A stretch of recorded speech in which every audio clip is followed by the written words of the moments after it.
बिस्मिल्लाहिर्रहमानिर्रहीम। अस्सलाम वालेकुम। इस वीडियो लेक्चर में हम प्रॉब्लम 5-13 को सॉल्व करेंगे और देखेंगे कि इसमें कौन सी कॉम्प्लिकेशंस हैं और किस तरह से हम उसको सॉल्व करते हैं। Subject managerial finance, financial management भी कहते हैं। Chapter number 5 time value of money, Gitman की बुक है ये। तो प्रॉब्लम 5-13 को सॉल्व करते हैं। बुक से रीड आउट करता हूँ सबसे पहले, उसके बाद हम उसको समझते हैं, फिर उसको सॉल्व करते हैं। तो क्वेश्चन से आगे बढ़ने से अगर अभी तक आपने चैनल को सब्सक्राइब नहीं किया तो हमारे चैनल को सब्सक्राइब करें ताकि हर नई आने वाली वीडियो आपको बर वक्त मिलती रहे। तो problem 5-13, Jim Nance has been offered an investment that will pay him $500 3 years from today. यहां मैं टाइमलाइन बना रहा हूं, इसको समझें थोड़ा सा।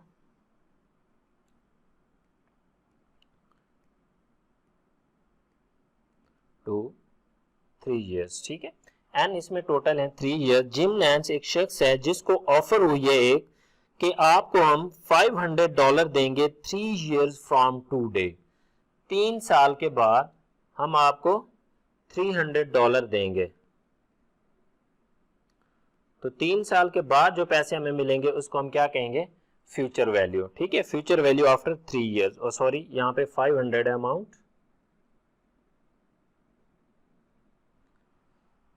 Future value after 3 years। A requirement है, if his opportunity cost is 7% compounded annually, what value should he place on this opportunity today? तो आज इसकी वैल्यू क्या होगी? मीन के प्रेजेंट वैल्यू हमने फाइंड करनी है, ठीक है। इंटरेस्ट रेट है इसके ऊपर जी 7% इंटरेस्ट है और 3 साल बाद आपको 500 रुपए मिलेगा। तो बताएं आज उसकी वैल्यू क्या होगी, ठीक है। तो मैं डाटा को यहाँ पे एक्सट्रैक्ट करके लिखता हूँ। ए रिक्वायरमेंट है, सबसे पहले फ्यूचर वैल्यू आफ्टर 3 years दी गई हमें $500। इंटरेस्ट रेट है जी 7%, नंबर ऑफ ईयर्स हैं 3। तो प्रेजेंट वैल्यू क्या होगी, ठीक है। तो प्रेजेंट वैल्यू फाइंड करने के लिए हमारे पास प्रेजेंट वैल्यू का फार्मूला होना चाहिए या टेबल मेथड होना चाहिए, ठीक है। तो प्रेजेंट वैल्यू का फार्मूला मेथड से हम कर लेते हैं बाय फार्मूला।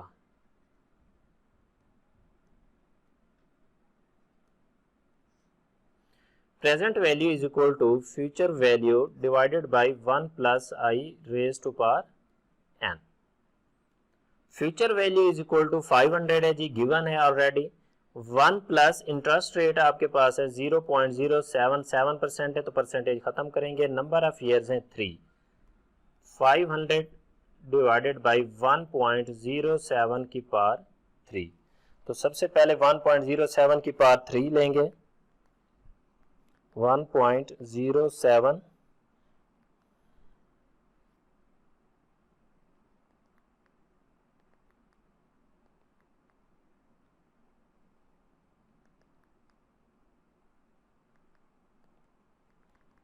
1.07 की पावर 3। तो ये जवाब आ जाएगा जी 500 डिवाइडेड बाय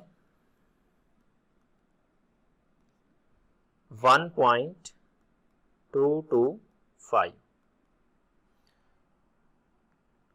500 डिवाइडेड बाय 1.225। तो ये जवाब है हमारे पास फाइनल $408.16, ठीक है। ये होगी आज की इसकी प्रेजेंट वैल्यू। जो $500 हमें फ्यूचर में मिलेगा 3 साल के बाद, अगर 3 साल पहले उसकी वैल्यू हम फाइंड करना चाहें, अपॉर्चुनिटी कॉस्ट 7% है, तो उसकी वैल्यू क्या होगी? 408.6। इसी को आप टेबल से भी कर सकते हैं, बाय टेबल मेथड। आसान है टेबल मेथड के जरिए भी। तो प्रेजेंट वैल्यू फाइंड करनी है, तो present value is equal to future value into present value interest factor i raise to power n। Future value is equal to 500 into present value interest factor. Interest rate हमारे पास 7% है और number of years 3।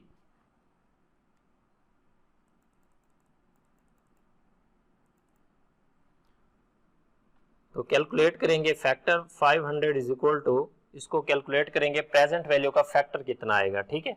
तो present value का factor आप खुद भी find कर सकते हैं, जैसे कि पहले भी मैंने बताया है। Present value interest factor is equal to 1 divided by 1 plus i raise to power n. अगर आपके पास टेबल है तो टेबल से फाइंड कर सकते हैं, वरना आप इस फार्मूले से भी कर सकते हैं। 1/1 प्लस 0.07 की पावर 3। तो ये फैक्टर फाइंड करेंगे 1 डिवाइडेड बाई 1.07 की पावर 3, तो फैक्टर आ जाएगा 0.816।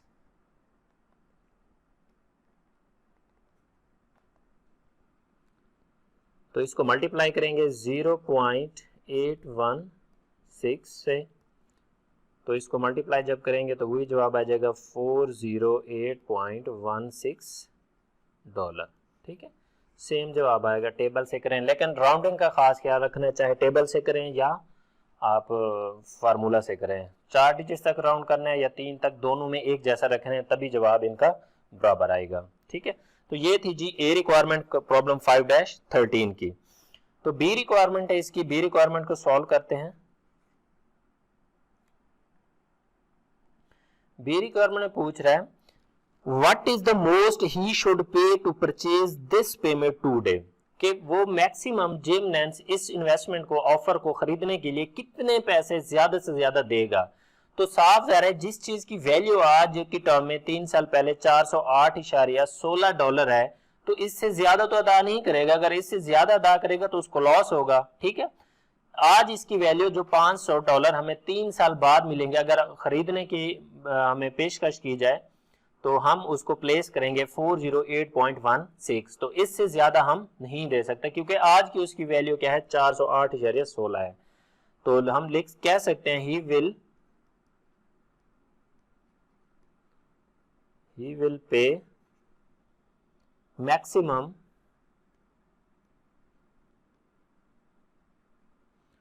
$408.16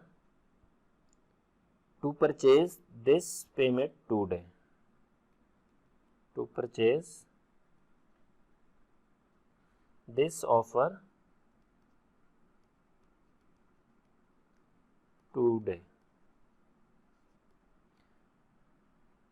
तो see requirement next, if Jim can purchase this investment for less than the amount calculated in part A, what does that imply about the rate of return that he will earn on this amount।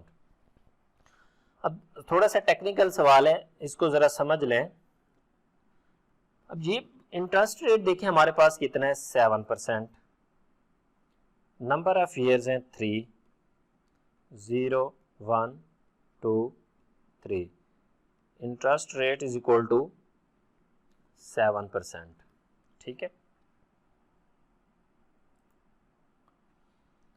अब future value 3 साल बाद जो थी उसकी $500, अगर आज हम उसको प्रेजेंट वैल्यू में कन्वर्ट करते हैं तो वो आती है जी $408.16। अब सी रिक्वायरमेंट सवाल ये पूछा, बी में पूछा गया था कि मैक्सिमम कितने में परचेज करेगा। अब देखिए जिस चीज की आज की वैल्यू है 408, तो उस वैल्यू पे ही हम परचेज करेंगे। तो इस सी में पूछा गया है कि अगर investment for less than the amount calculated in part A, कि अगर जिम नैंस इस अमाउंट से 408.16 से कम में खरीदता है तो बताएं उसके रेट ऑफ रिटर्न पे क्या फर्क पड़ता है, ठीक है। तो साफ ज़ाहिर है जब आप किसी चीज की वैल्यू 408.16 होगी और वो आप 400 रुपए में खरीदेंगे, कम खरीद रहे हैं, तो डेफिनेटली आपका रेट ऑफ रिटर्न क्या होगा, बढ़ जाएगा। अगर यही टू डे वैल्यू अगर आप महंगी खरीदते हैं, मीन के 420 की खरीदते हैं अगर, तो फिर आपका रेट ऑफ रिटर्न क्या हो जाएगा, लो हो जाएगा, अपोजिट है, ठीक है। अगर इस वैल्यू से कम पे खरीदेंगे तो रेट ऑफ रिटर्न बढ़ जाएगा, और इस वैल्यू से ज्यादा पे खरीदेंगे तो रेट ऑफ रिटर्न क्या हो जाएगा, कम हो जाएगा, ठीक है। तो हम कह सकते हैं if Jim will purchase,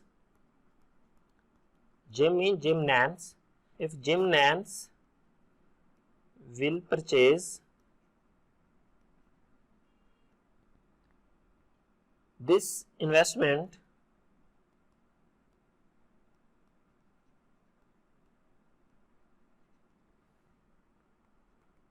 for less than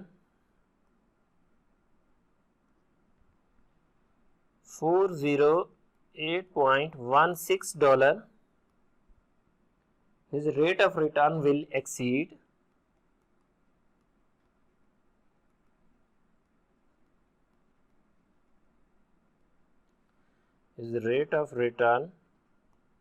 will exceed